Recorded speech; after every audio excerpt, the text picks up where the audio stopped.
Dr. Watson, would you kindly close the door behind you so that we can limit the price of your carelessness to merely hours of work rather than days? My apologies, Mr. Holmes. I found myself rather taken aback. I saw tidier houses in war-torn Afghanistan. Are those my surgical needles? I ran out of tacks and the matter required immediate attention. Was that my supper? Plainly not, for I was the one who ate it. I set it aside for this evening. And for that I am grateful. Is that my bed? Watson, since you've proven yourself a master of observation, might I ask you to apply your skills to a more pertinent question? Namely, the whereabouts of today's newspapers. They are the key to everything. The newsboy is usually reliable. Medically speaking, I often find that the key to everything is good sleep. In a bed.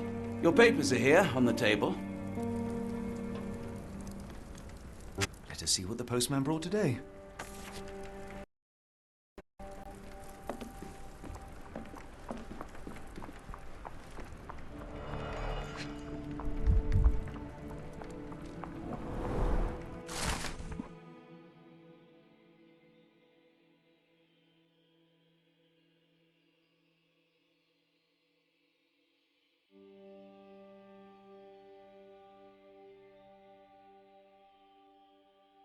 Local gossip, all of it uninteresting.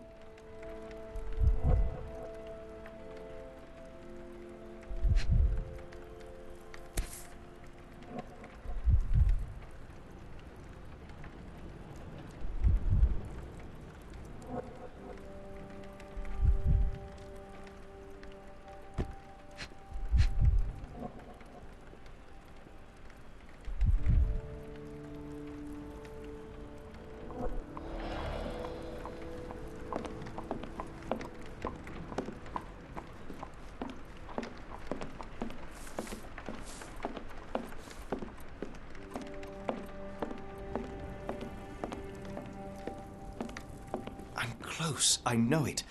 I just need one more piece to crack the case.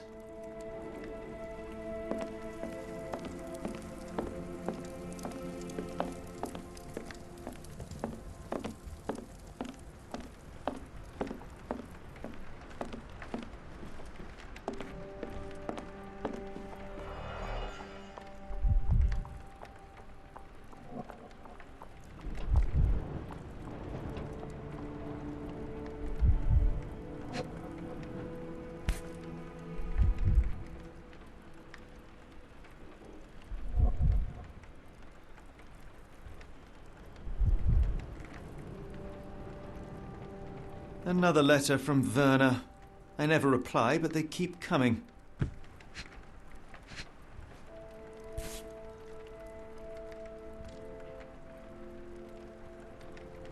Your order from Barnes' bookshop has arrived, Doctor. Barnes insists on delivering the books to our door, even though we could easily walk to his shop. That's good service.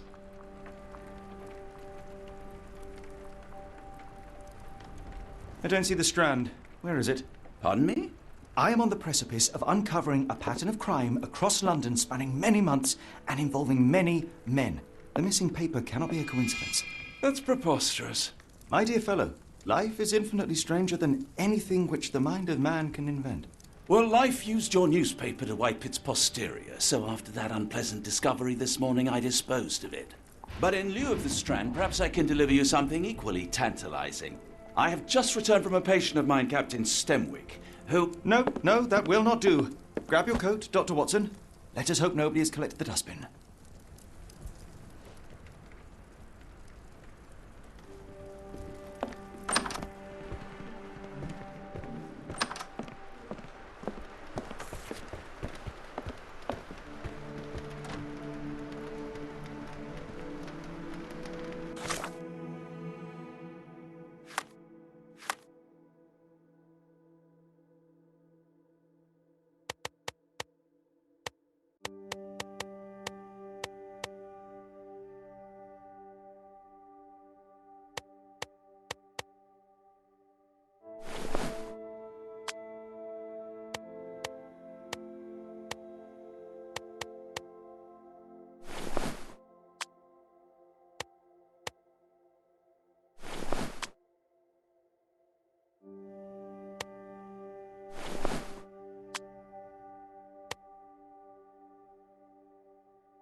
The dustbin is yours for the digging, Mr. Holmes.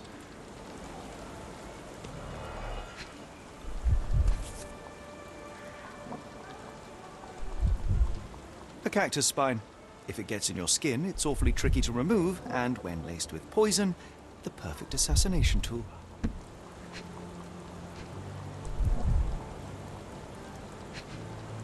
You were mistaken, Dr. Watson. The paper was indeed dirtied, but not how you implied. It's potting soil. See, Watson? The conspiracy is real. Someone tried to poison me. Poison? You? That's madness. Get the Strand. Get your copy of the Strand here.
I'm close. I know it. I just need one more piece to crack the case.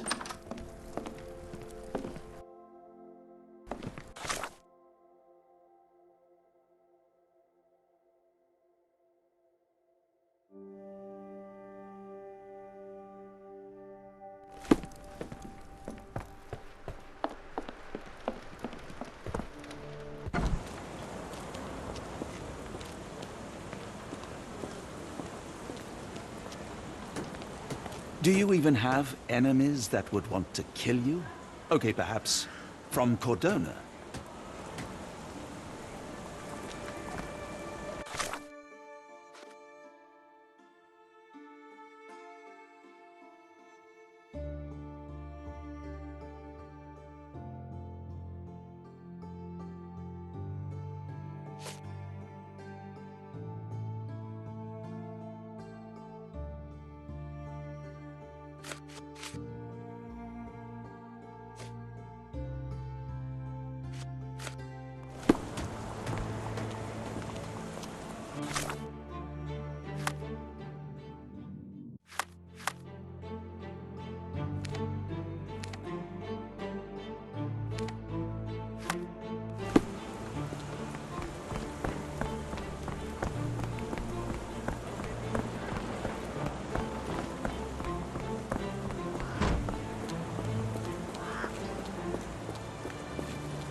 How about that Vogel fellow? He seems rather obsessed with you. Would he do something like this? Get the strand. Get your copy of the strand here.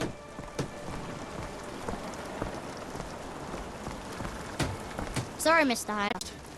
Then why are you still here? Boss pays by the hour. No sense in returning early.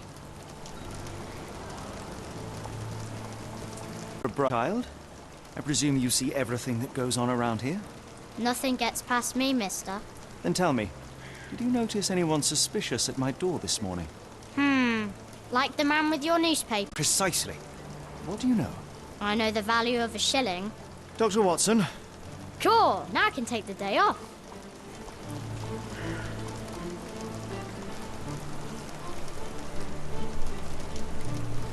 Which way did he go? Not sure. I was distracted by customers. Sorry. Can you describe the man you saw? He was carrying a lot of books. Up to his chin they were. Never heard of a well-read assassin. Looks can deceive. Hence the appeal of disguises. Did you see what he was up to? Nah, not really. I saw him approaching your house, but I had a customer. Then there was a loud bang, and all I could see was him kneeling at your door. All right. You earned your shilling. That'll be all. Thanks, Mr. Holmes. Maybe I could be your eyes and ears, if you have more shillings. Get the strand. Get your copy of the strand.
Come now, Mr. Holmes. Murder?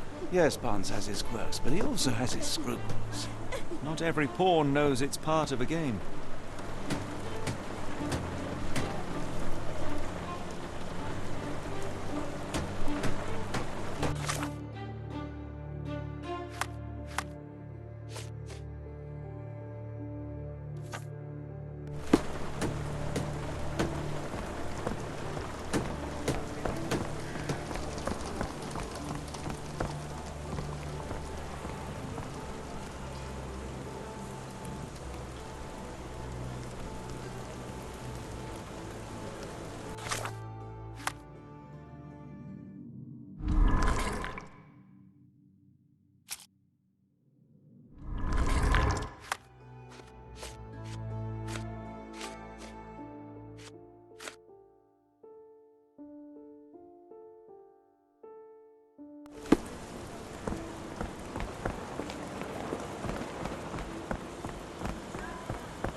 Why go through all this scheming to murder you? A spine stuck to the newspaper is hardly lethal.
Mr. Barnes, a word.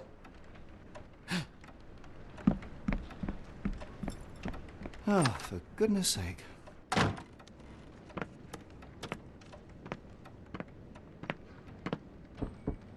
Who goes there? Sherlock Holmes. Now will you please... Mr. Holmes. Golly, I did not see you come in. Would you care to answer some questions for me? Well, I wish I could, but I am deep in the weeds with work. How about we reschedule in a month or two? Come now, Mr. Barnes. It will only take a moment. No, really deep in the weeds with important things. Well, help yourself to any book. Just take it and pay later. I trust you, Mr. Holmes. Barnes doesn't seem like himself. Why is he acting this way? You're asking the right questions, Doctor. Let's find a way to coax him out.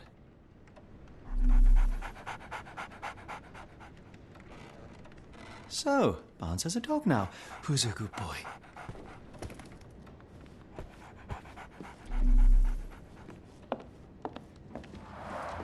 The ladder is broken, recently, judging by the freshness of the wood.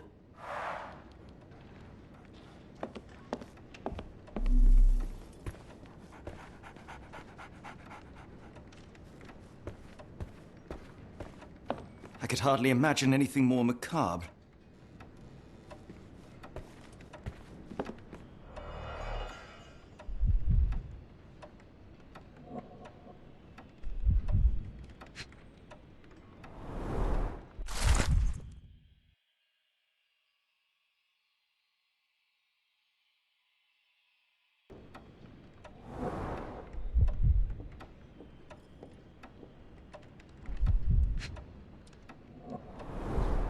Basics of cryptoanalysis, cryptography in Egypt. It appears Barnes has an interesting hobby.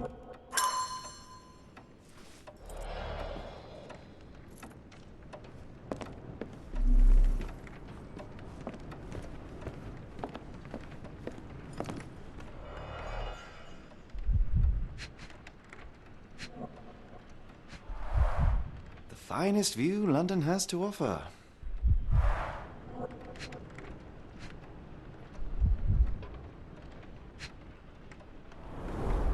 In the language of Mycroft's secret agents, it's a sign. Dried flowers are replaced when the job is done.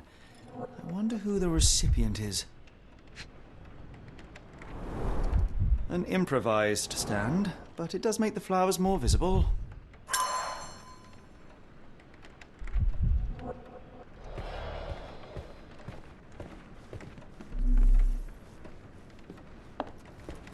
Barnes has always been a little odd, but this is uncharacteristic even for him.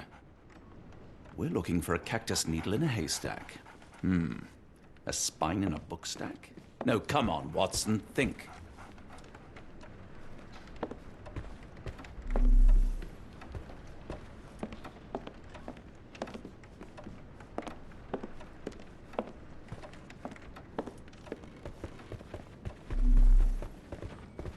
Apologies, but I can't hear you. Please come back later.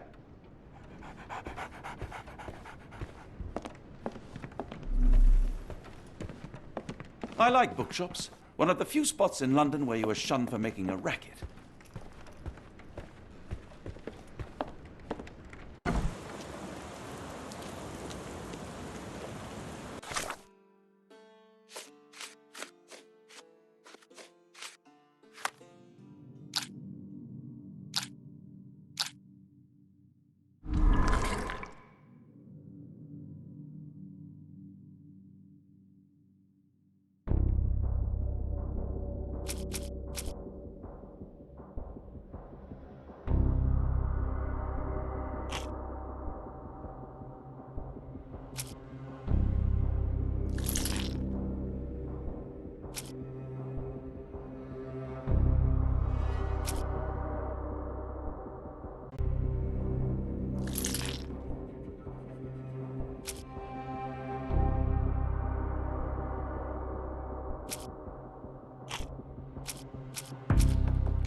Didn't you once tell me that answers usually lie in plain sight?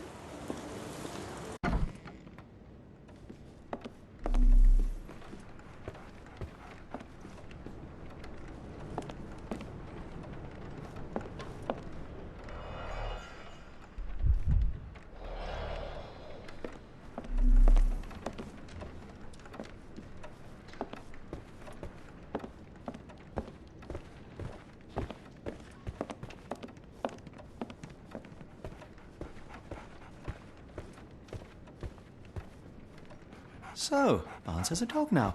Who's a good boy?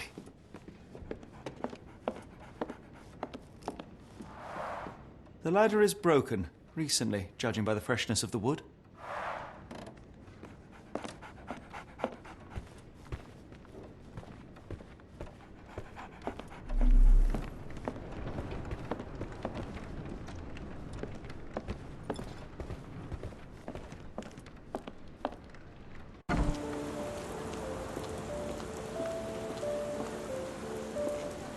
Hello there.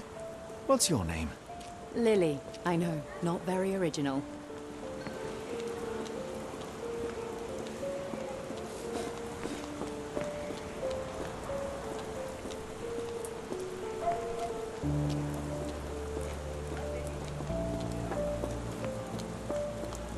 Excuse me, just one question. Sorry, sir, I can't help you.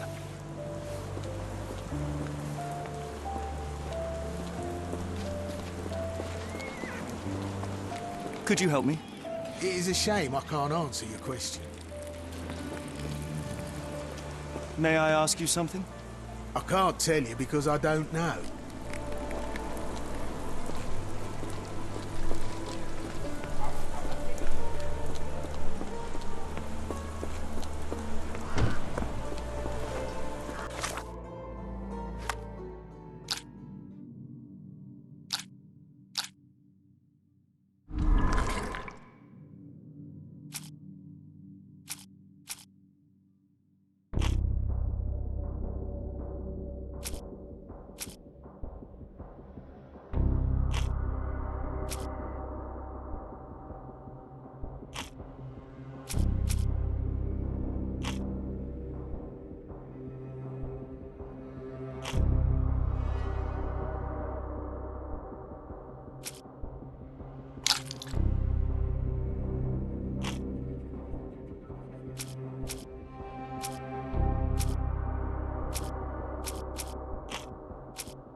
The ladder is broken, recently, judging by the freshness of the wood.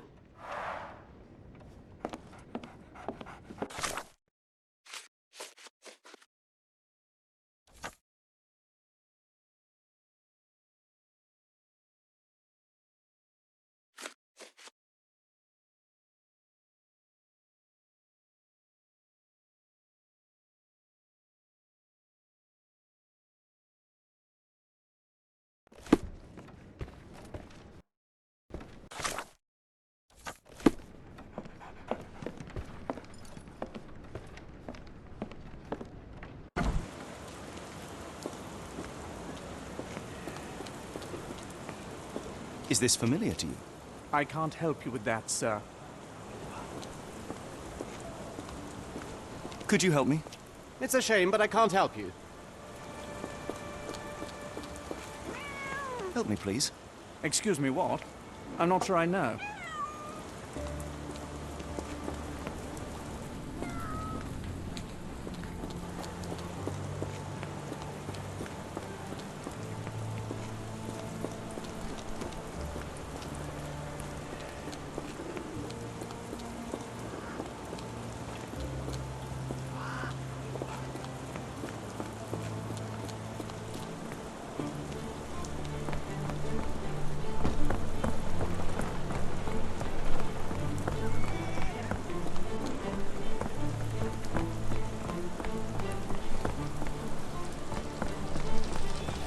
Get the Strand! Get your copy of the Strand here!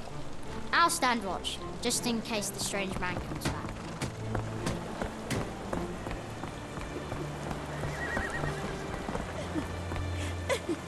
Is this familiar to you? I'm really sorry, but I can't help you. Try asking someone else.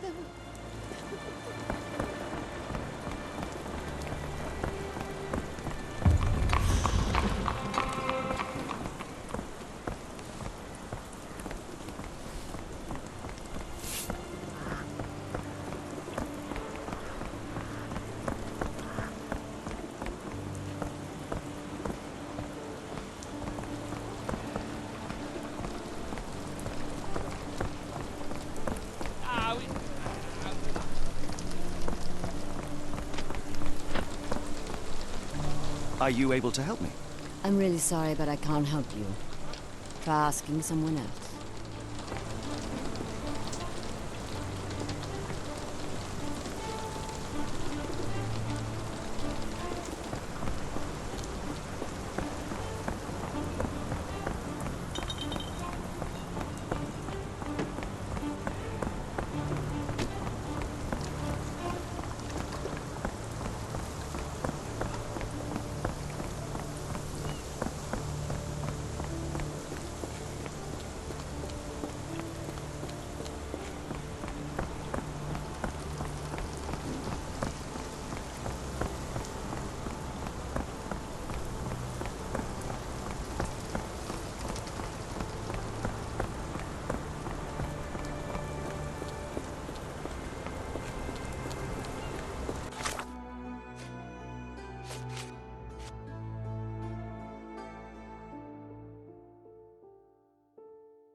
Encouraging people to stop and smell the roses? Our national emblem. God save the Queen. It must take patience and care to produce a bloom so beautiful. I imagine so. I merely sell them.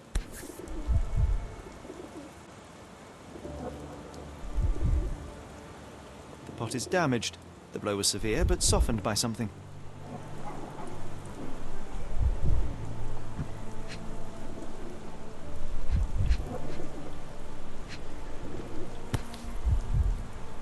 A familiar spine.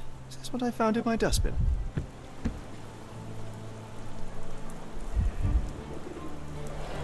Anything tickle your fancy, Mr. Holmes?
Mrs. Fleming, you look particularly lovely today. Is there a reason? Does a woman need a reason to look or feel beautiful? No, but your distant look suggests you seek one man's gaze in particular. Who told you that? Nobody. Merely a keen eye and some simple deduction. Well, I'll kindly ask you to keep your keen eye to yourself, Mr. Holmes.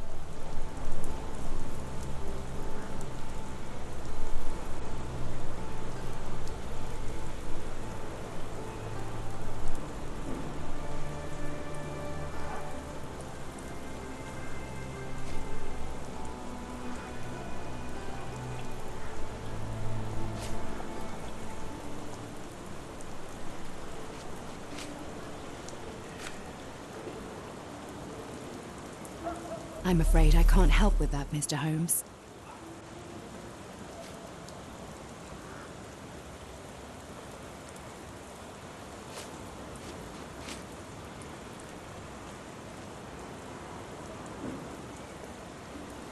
What do you make of the flowers in Barnes' shop window?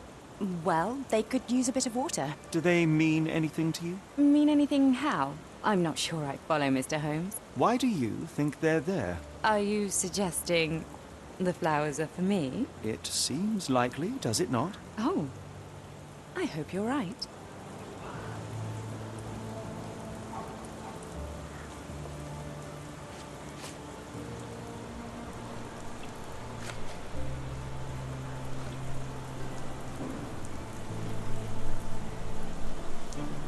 Are you familiar with Mr. Barnes? Yes. No, not really.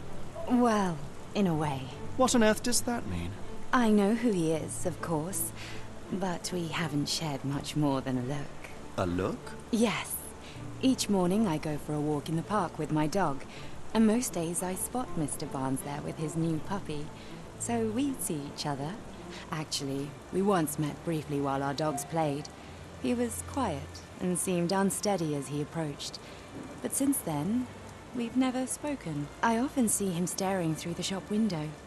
Sometimes I wonder what he thinks about that would etch such longing onto his face.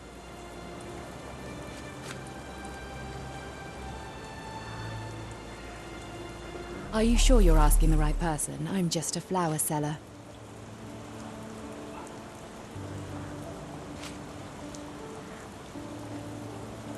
I'm afraid I can't help with that, Mr. Holmes.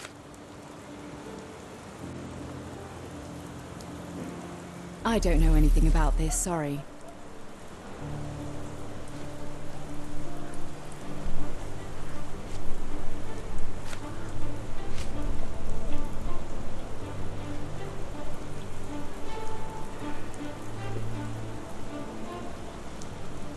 Are you sure you're asking the right person? I'm just a flower seller.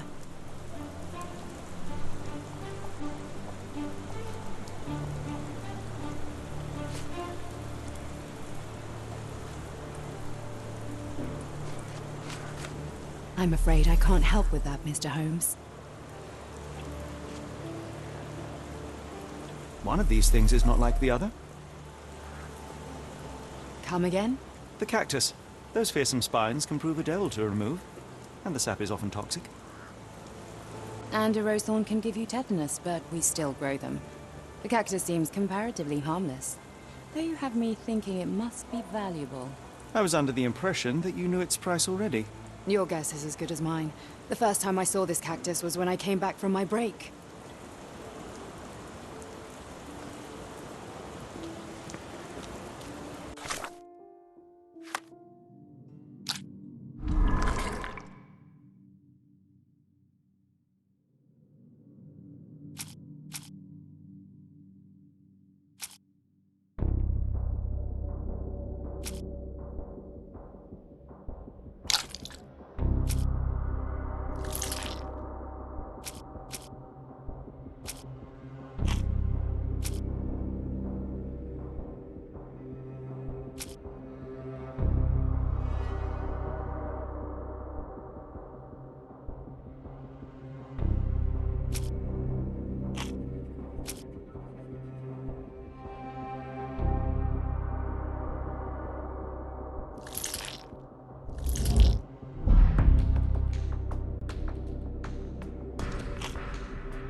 I think perhaps I have been chasing shadows.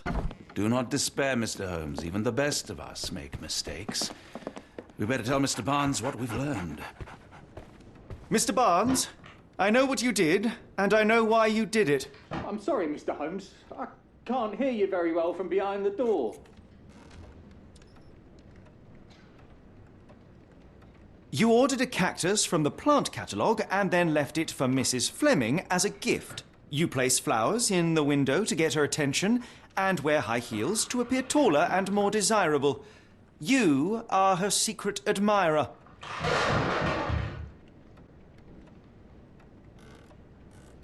I couldn't read this morning's edition of The Strand because it was covered in soil and spines. I know you dropped a cactus on it and then fled.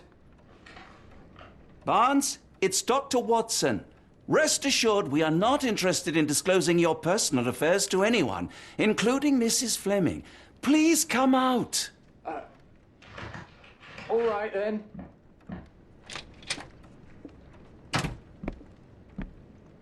So, you know what happened then?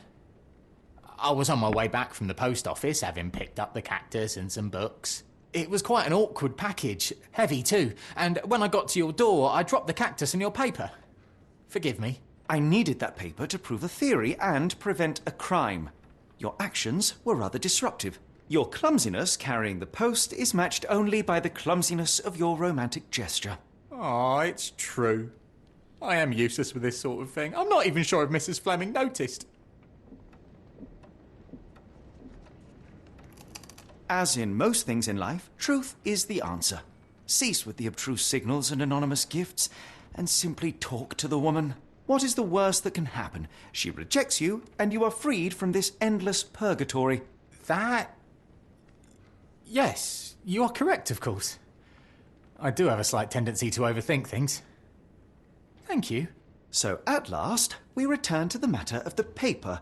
I'm investigating a string of burglaries. Did you perhaps read of any before the edition was spoiled? I don't recall, but you're welcome to read our copy for yourself. You had an issue of The Strand here all along? Well, naturally. I am a bookseller. I have a subscription to every magazine and newspaper in London. So you ought to be familiar with the concept of burying the lead. Oh no, my apologies, Mr. Holmes. I'll make it up to you however I can. I am an expert on obscure languages and translation and Yes, okay. Just give me the paper.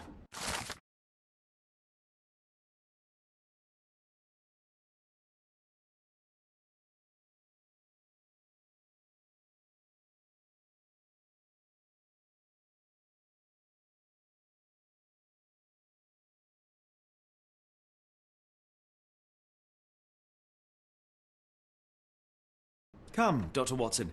Let us put this matter behind us. Farewell, Mr. Barnes. I hope to hear good news about you and Mrs. Fleming. Well, that was an utter waste of time. An assassination did seem rather unlikely. There was supposed to be another burglary. I was certain of it. Something you wish to say, Doctor? No. Well, only that you have a remarkable faculty for deduction and pattern recognition. And that perhaps, if ill-applied... I see things that are not there. Yes. It is London. There will always be burglaries. Doesn't have to mean anything. So it seems. Forgive me. Without something to occupy my mind, I turn into an entirely different animal. Which brings us back to my news from earlier. I think I have a case for you, a real one. Truly? Indeed. Though perhaps not as thrilling as your stories from Cordona. A patient of mine, Captain Stenwick, told me that his servant disappeared. I said I knew just the man to help. What do you say? Oh, Watson. Yes, I know it's not the most tantalizing mystery, nor the story to launch my writing career. But it's brilliant. Let's go. Oh, good. Well, his house is nearby. Come.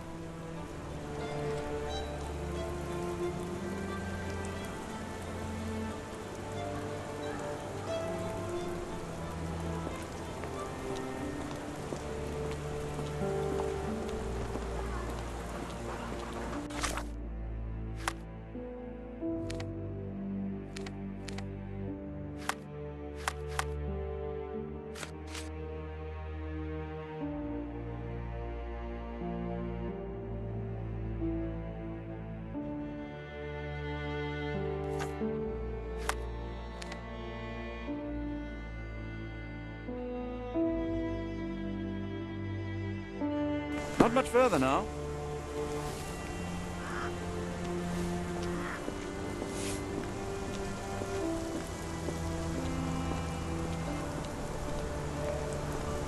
Is this lousy attitude of yours because of my altercation with Inspector Lockhart? Did he put you up to this? Sir, the Inspector has nothing to do with it. I'm telling you the same thing I tell anyone seeking a missing person. Good day, gentlemen. Forgive the intrusion. Captain Stenwick, this is my colleague Sherlock Holmes, the consulting detective I told you about. At last, a professional. This useless officer refuses to do anything about Kimmy here, my missing servant. What was your name again? I shall be certain to inform your superiors. Sergeant Ruffles, and it's my superiors who made this decision, sir. Have there been other disappearances lately? Of course, here and there. But when life is tough and opportunity comes knocking, you can't blame those who answer. Why has the police department decided not to help? We investigate murders, thefts, fraud, arson, real crimes. A servant walking away from his master is not our highest priority. That said, if we find Kimahia breaking the law, we'll be sure to notify Captain Stenwick. Now, I must be off. Best of luck in your search. You heard that, didn't you? The way that man spoke to me. I shall need your written testimony. Then we can lodge a complaint. Captain, perhaps Mr. Holmes' time is better spent learning about your servant, so that he may begin his investigation. Ah, yes. Quite right. Fire away. Tell me about Kimahir.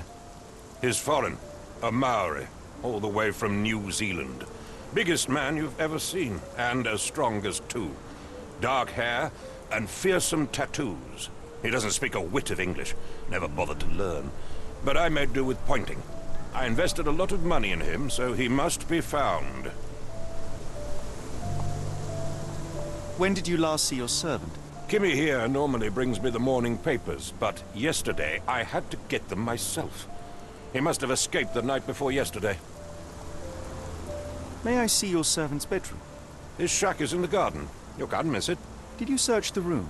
Of course, but only to check he wasn't lying dead inside. Everything seemed normal at a glance. Is there any reason Kimahir may have left? I should think not. He had all he could have wanted. Gainful employment, new clothes, and all the cabbage he could eat. Did Kimahir make off with anything of value? Heavens, no. I would have mentioned it to Sergeant Ruffles. Still, he must have fled with some money on his person? No. I kept his wages in my safe. For security. I take it this is the first time Kimahir has vanished? Undoubtedly. The man seemed terrified of the city. I think it was all the noise. He never left this estate. Should he cause any damage, I will bear the responsibility, for it was I who rescued him from savagery and brought him here to England in the first place. All right, Captain. I think I have enough to get started. We shall first take a look around the mansion. Go ahead. I'll be here, mentally drafting my complaint.